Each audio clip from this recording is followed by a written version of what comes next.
Hello everyone, my name is Miss Jen, and today we will be reading Carmela, Full of Wishes. Now this book was written by Matt de la Peña and illustrated by Christian Robinson. Carmela, Full of Wishes. Carmela scooted along the uneven dirt patch, watching men stoop to work with their hands, her birthday bracelets jingling and jangling.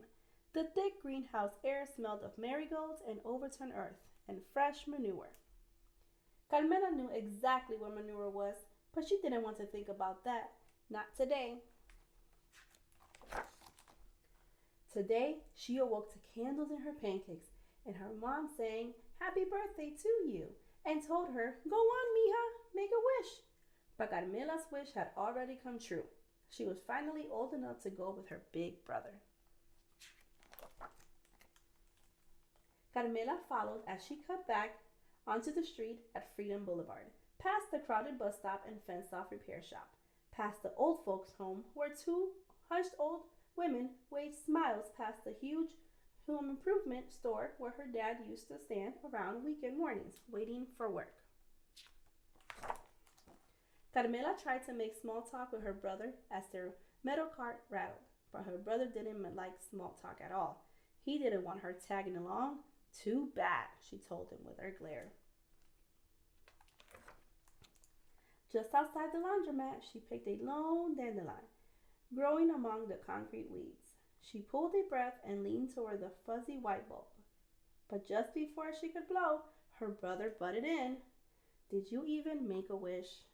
"You're supposed to make a wish. Everyone knows that." "Of course I made a wish," she told him, but it was a lie. Carmela didn't know. Carmela helped her brother sort colors one-handed, helped them load the washers one item at a time. While their clothes spun, her imagination turned. Each new thought ushered in by a jingle of bracelets. Her brother found the sound so annoying and shot her a dirty look. "Too bad," she told him with her glare. She jingled her bracelets as she rode up to Miss Maria's vegetable stand, imagining a machine built into her bedroom wall, one that would spit out anything she could think of, but mostly candies. Yum. She jingled her bracelets in line at the locksmith's shop, imagining her mom sleeping in one of those fancy hotel beds she spent all day making for fancy guests. She jingled her bracelets at the bodega down the block from their old apartment building, imagining her dad getting his papers fixed so he could finally be home. She jingled her bracelets outside the pharmacy, eyeing the shiny new bikes in the window. Her brother stopped in his tracks. "Why do you have to be so annoying?" She thrummed her bracelets at him and said, "It's a free country."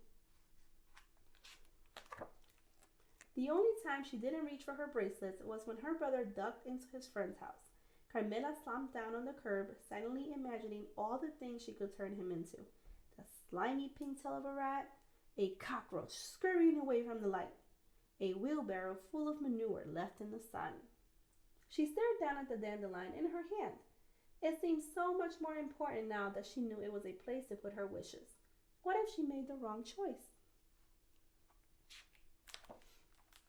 Carmela tried to hop a curb on the long trip home, but her tire caught and her handlebars twisted and she went crashing to the concrete.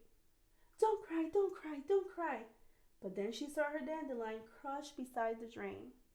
She looked up at her big brother, warm tears rolling down her eyes. He lifted up to her scooter.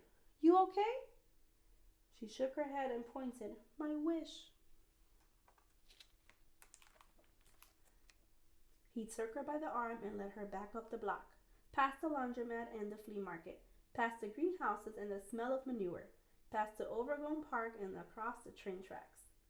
He didn't stop until they made it to an abandoned farmhouse near a cliff overlooking the sea. "Close your eyes," he said. Carmela closed them. "Now make your wish," he said. Carmela listened to the ocean's hum in the distance. She listened to the squawking birds. She listened to the wind whistling past her ears. Then she opened her eyes. She saw hundreds of tiny white spores lifting into the air, floating out towards the far off surf. The sky was full of wishes. Let's go, her brother said. Don't you want to know my wish? She asked. He shook his head. If you tell it, it won't come true.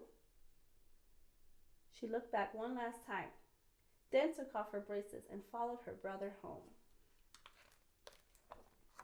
The end. Thank you guys so much, and I hope you enjoyed my reading of Carmela, Full of Wishes. And remember, always be kind to one another. Have a good day.